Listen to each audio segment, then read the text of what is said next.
Hey there. Welcome to Spiritual Unraveling with Ashley and Nate, a podcast about the sometimes messy process of spiritual awakening. We invite you to listen in as we discuss spiritual topics and themes showing up in our personal lives and out in the broader world. We promise to always bring our grounded and lived experiences to the exploration of these topics. We know that the process of awakening can sometimes be lonely and even scary. It is our intention to remind you that you're not going through this alone and that we're all in this together. Thanks for tuning in and enjoy the episode. Welcome everyone to Spiritual Unraveling with Ashley and Nate. And on today's podcast, we are going to be discussing spring energy and what we can do with this abundance of energy and how we can harness it. And also discussing examples from our own life where maybe we've had some pitfalls or just noticing that with the intense energy that's around right now, that if we're not careful with where we are focusing our energy and setting clear intentions and using our practices, that manifestation and things coming into our realities, it feels like that stuff is happening very quickly right now, and that there is just a lot of energy on the planet since the spring equinox. And as we're moving into April, there's going to be just a lot of shifting going on. And then there's also a lot of stuff happening in the outside world. So on today's podcast, we're going to be talking all things spring. What do you think, Ash?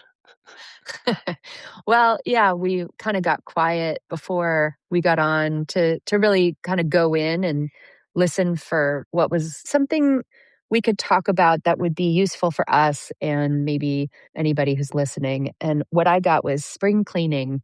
And we had been talking earlier about the way that the chaotic energy in the culture, in the world, in the atmosphere is kind of creating a energy of like being scattered a little bit in me. I'll just talk about myself. I feel a little scattered. I feel a little pulled into the chaos a bit. And it's made me feel like a little less grounded. I'm doing less of my practice or finding it more difficult to practice, more difficult to find that quiet. And then when I do take the time to really focus, bring my attention from that scattered place into focus, go into earth energy, go into a grounded, quiet place, I'm actually feeling like that space is sort of more potent than ever. So I'm getting synchronicities and messages and feeling very guided and supported there. And then I'll sort of come up out of that feeling refreshed, rejuvenated, and then I kind of get scattered again. So I'm finding myself in this pattern of that process. And so when I got the message spring cleaning, it sort of was this energy of, and when we think about spring cleaning, decluttering, and I have been doing that some in my life, my physical material life, but it's also psychic energy. It feels like spring cleaning, like clearing out the cluttered psychic energy, coming back, remembering our grounding practices, remembering our meditation practices, and also what's been coming through is really finding and carving out space for creative practice seems to be really shifting out. It really shifts me out of that scattered energy pretty quickly. So that's also been kind of something that's coming through. Yeah, the scattered energy I definitely identify with.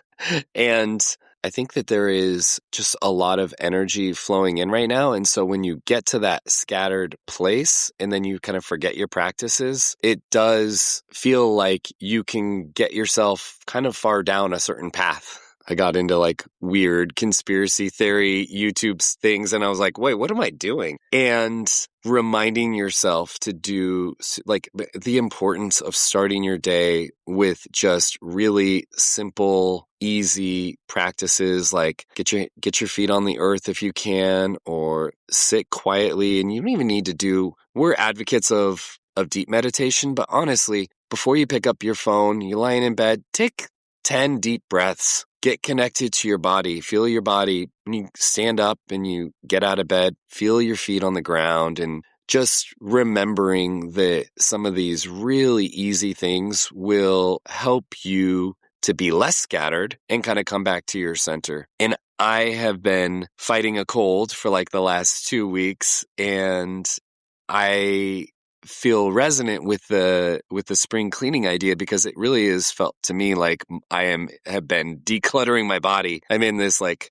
crazy detox period, and also just being very low energy. I was mentioning to you how much that brought me into presence and surrender, because I literally didn't have enough energy for multiple days other than to just kind of do one or two household things that I needed to do. And then the rest was kind of sitting and being with myself, being in my body, my sick body, which was detoxing, and then being present. Also just understanding that this is a part of the process, that every once in a while you need to do a detox, a purge, a cleanse. And that's both for our physical bodies and for our physical space. And I agree that whether it's mental, physical, psychological, spiritual, the way that we manage those areas of our lives and how cluttered or disorganized our thinking or our spaces are, it definitely translates into how things show up in your world. You know, when you're disorganized in your thinking, your life is disorganized. It's really hard to get things done. I mean, when you are having trouble focusing,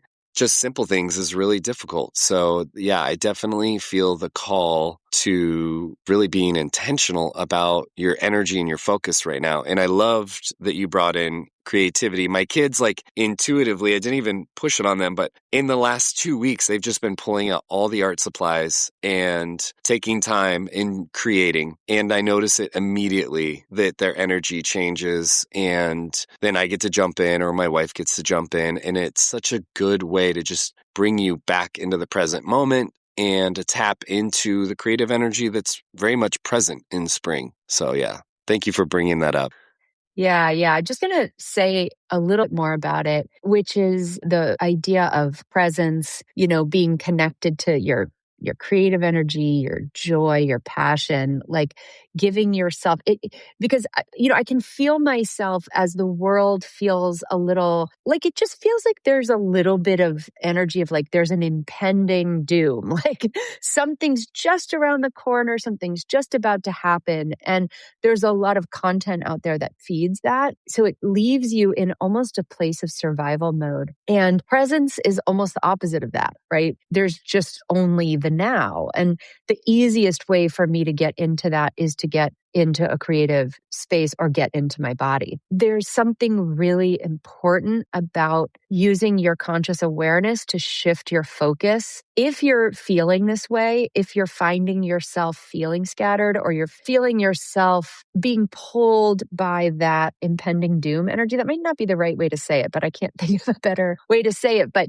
so you're sort of in a holding pattern, or you're feeling survival mode-y or scattered, then really using your conscious awareness to focus your energy into something that is more in presence, bringing yourself more into presence. That doesn't have to be meditation. So I'm just repeating what you're saying, but I'm just saying it again. I'm almost saying it for myself to really remember that we're not at the mercy of what's happening in the world, actually. We really have this capacity to focus our attention. And when we declutter, when we maybe stop consuming content or limit the content we're consuming, or we declutter our spaces, it's easier to take those 10 deep breaths, like you were saying, really simplify that focus and remember, okay, yeah, this is what helps me feel grounded. These are the practices that help me stay present. That just seems more important than ever right now to make those choices. Yeah, totally.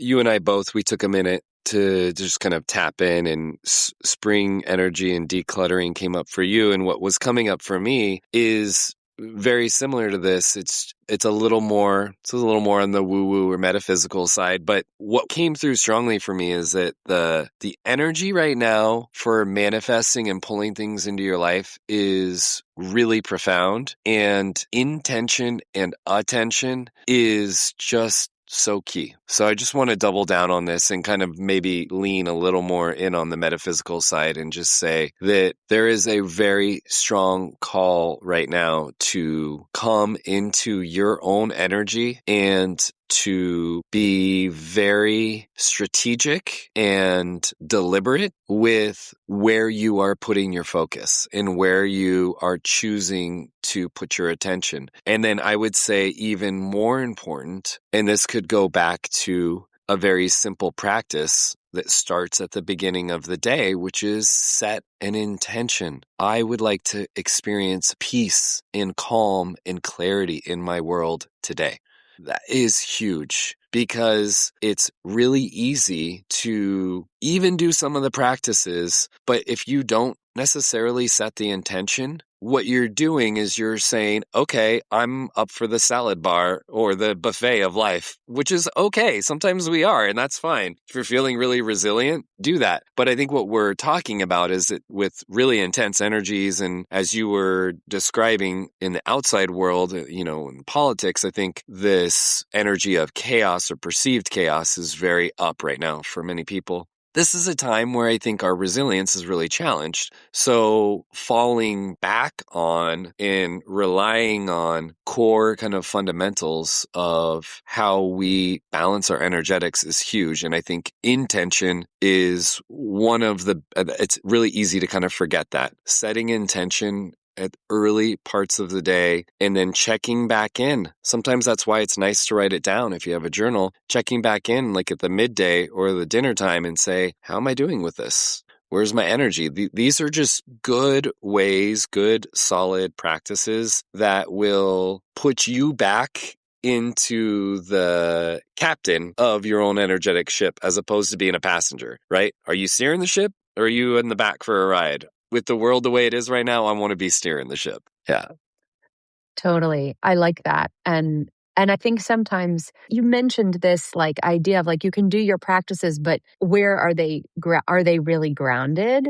So when you're doing that intention setting everything, it's almost like you want to really bring in the emotions or the feeling of it and really ground it. And the word that keeps coming up is like disrupt the status quo through this focused energy. So with your intention setting, with your focus, you're disrupting this your automatic pilot, and that actually is a very our attention is so powerful, right? Where we're focusing our attention is what's creating our reality. And so really almost doing it as like an experiment, maybe even doing it as like a joy experiment or like a more lighthearted experiment, taking it out of like, oh, I have to do this intention setting as part of my serious practice, but like really bringing a lighthearted sense to it. I feel like that has actually been something that's been really working for me.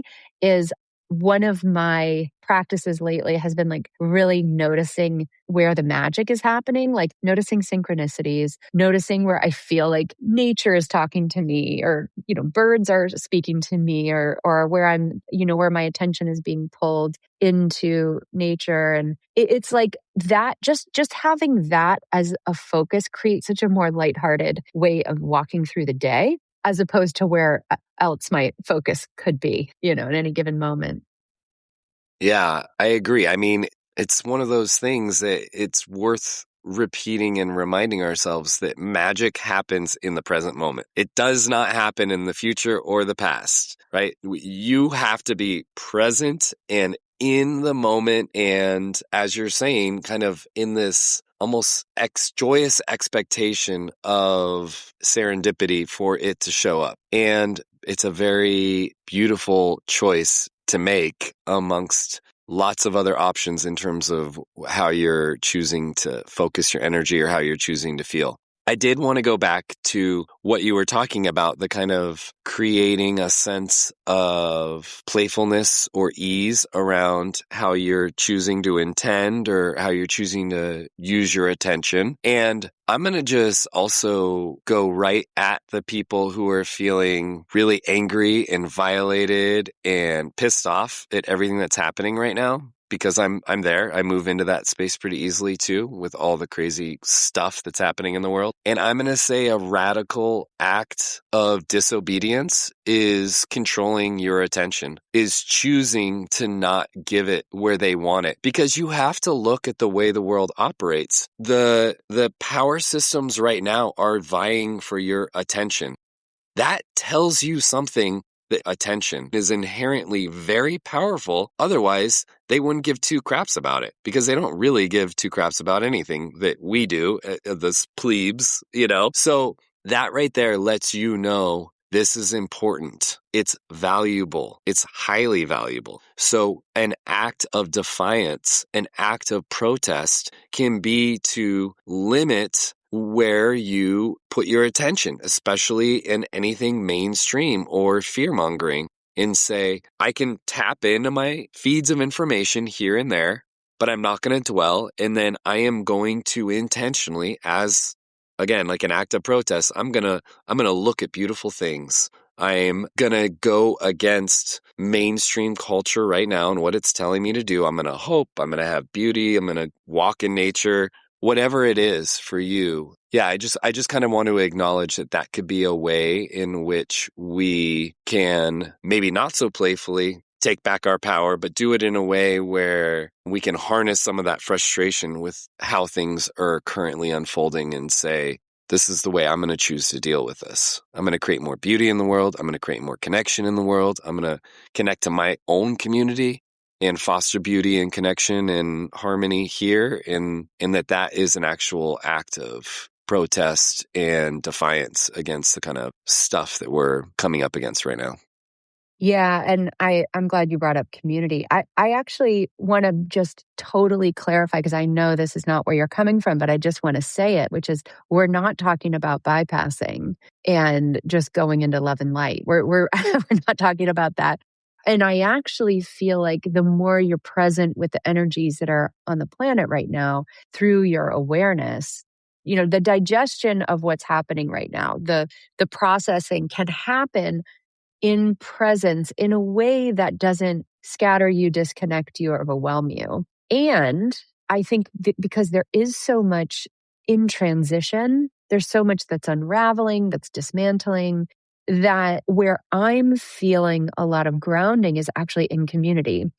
And it's sharing vulnerably in community. It's actually in this we're togetherness feeling. And that feels like a little spark of the silver lining or the newness that can come from the dismantling, is this kind of coming together in community and in reality, sort of in our truth, not in a, sort of when everything's fine, when you have the status quo, you can sort of skim the surface in life. You can sort of walk through life with your little grudges or your little victimhood, and it's not that big of a deal. And I think right now it's like, okay, we're really working with some big energies around victimhood, working some big energies around powerlessness or whatever. So it's okay. What is coming up in me? And just finding people to share that with, really connecting around whatever's coming up so we can move through it together. That feels huge for me right now. I totally agree.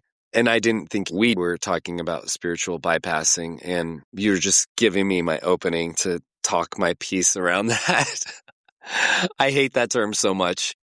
I just think it's such a weird spiritual, metaphysical shame spiral that gurus or social influencers throw around. There is no spiritual bypassing, people. You can't get away from any of it. You're going to die and you're going to have a life review. If you didn't figure your shit out, guess what? You are going to be the one who shares it with you gently, patting you on the back and being like, yeah, you didn't get that one. So I don't worry about I don't necessarily worry about that, but I do agree that we're not talking about burying our head in the sand here. This is it's a response to what is happening right now, and it's a way that we are taking back agency, and we're really choosing for ourselves how we are going to be in the world. And when you were talking about everything that's happening, the word that just kept coming up for me is, this is a time of reconciliation. I mean, even if you wanted to bypass and put your head in the sand, it ain't going to happen. Like, everything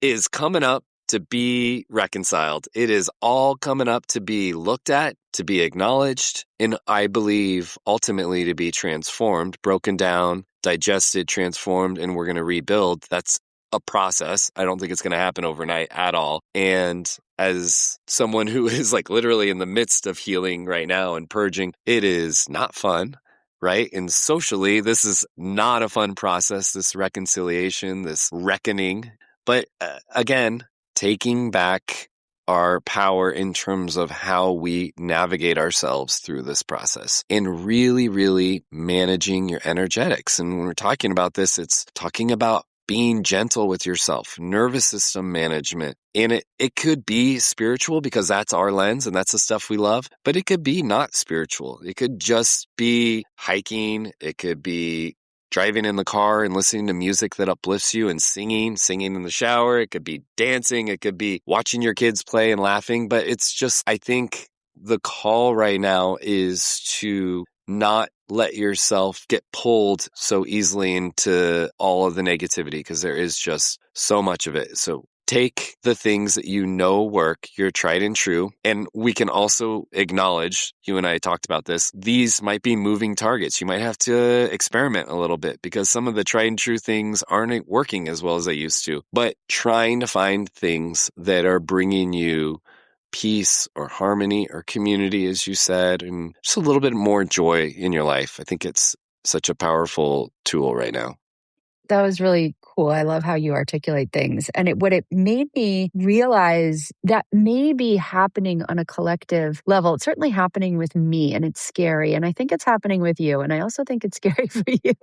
But it may be happening on a collective level, which is this realization that we can't just trust the structures, the system that's in place in the way that we all just kind of trusted. Oh, the government's doing what the government's doing. And, all these structures are here to support us, to be human. And as that all breaks down, what's coming up, at least for me personally, is a new feeling of empowerment, of just individual empowerment. And that, it sounds really great, but it actually comes with a lot of fear. It comes with a lot of kind of being on new legs, just being in like a new way of being. And it comes with some anger that we were disconnected from that empowerment to begin with, that we were taught to trust powers outside of ourselves that didn't have our best interest at heart. So there's just this whole the reckoning, the reclamation, it's all about coming back into reclaiming something that was always ours to begin with, that's always been there. And really learning how to embody that and learning how to live from that place, learning how to relate to each other from that place. It's all very new right now in my experience. I'm feeling the newness of that. And I just wonder how many people are aware of it because it's happening. It is just happening. You can be aware of it. You cannot be aware of it. It is happening. We are reclaiming our sovereignty, our personal empowerment. And we can talk about what that looks like, but I'm just wondering what you think about that. Yeah, I love that. I totally agree. And you just said it there. If you didn't say it, I was going to say it. I was like, where's it? She's got to say sovereignty. This is, it's one of our favorite words, but it really is. It's this idea that everyone is being handed their sovereignty, and some of us are accepting it with excitement, intention, and grace. And I do think that there is a large percentage of people who just don't know what to do with it. And it's very frightening because nobody has given us the sovereignty instruction manual. I think it lives in us when we're quiet and we do some of our practices and we really tap in. You get it. The manual's in there. It's you. It's in your body. But it's we have been so indoctrinated to give our power away that it can feel really frightening and disorienting right now. And you spoke really beautifully about this whole breakdown process. And the other aspect of it that I wanted to bring up that has been coming up for me a lot lately is just grief. A ton of grief and sadness about how violated we have been, our rights, our power, how violated the rights, the power, the actual physical safety of vulnerable people in our world. And that on some level, we always knew it was happening in pockets, but we're just seeing that it was happening. It's happening on such a big level. And there is a lot of sadness and grief that I think is still coming up to be processed right now, and also shows up as anger and other things as well. But it's bringing some awareness to it can really help you navigate those feelings, because when they come up, they kind of feel untethered because you're just like, why am I feeling this way? I don't get it. But it's like, it's because it's this collective reckoning, as you were saying, that's happening, and allowing it to be processed, I think, is really powerful right now, and to not turn away from it. And if you're not able to fully step into it, I would say watch a sad movie, read a sad book, give yourself a good cry, because it's going to all come out. It's just all stuck emotion that is ready to be processed. So yeah, it is such a strange and powerful time. I mean, there is just a lot of energy of transformation right now on the planet. Yeah, I feel like that grief and that rage and that fear, I think those are the three major ones that I've tapped into and then also see in my community, in my world, my friends, my clients. I can feel this kind of almost in myself. I feel resistance sometimes to get quiet, because I think there's a part of me that knows if I get quiet, if I really let go, if I am going to touch into those feelings. We can't move to the next phase without processing and going through those feelings. And I can also see it in some friends. And, my friends that are actively in their practice are actually like literally manifesting their dream life right now. Like things are happening at a really rapid pace. And then I also see, and one is not better than the other. It's just the isness of it all. But I can also see, and I can feel this in myself a little bit, the resistance to it is actually almost like making those feelings kind of activate. So like there's frustration that can be accessing that rage, or there can be a hopelessness that can help you access that grief. And I know that as soon as you just land back in an alignment and a ground in your body, you feel that support, you feel that resonance. It's like then the energies can start just moving through however they need to move through. And so I'm just seeing this like in real life. It's not just words, it's not concepts, like the actual lived experience of how you can work with the energies. But I don't know if any of us are not in this process right now. I think it's a collective transition.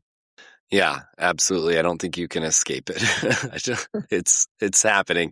Yeah, well, and as we're getting close to the end here, I think what you just said very easily maps on to what we talked about at the beginning of the podcast, which is think about decluttering the emotions that are waiting there to be processed. And I think is frightening as that proposition is to some of us, it is where all the power is. There is a huge amount of untapped potential and power sitting right there if you're willing to look at the hard things, process them, and then start letting the energy move through you. This is an insane time. I agree. I have seen other people right now manifesting when the world is kind of in a chaotic place and there's so much energy around. If you can harness yourself and get clean and get clear, get your intention and attention and focus onto something that you're actually trying to pull into the world,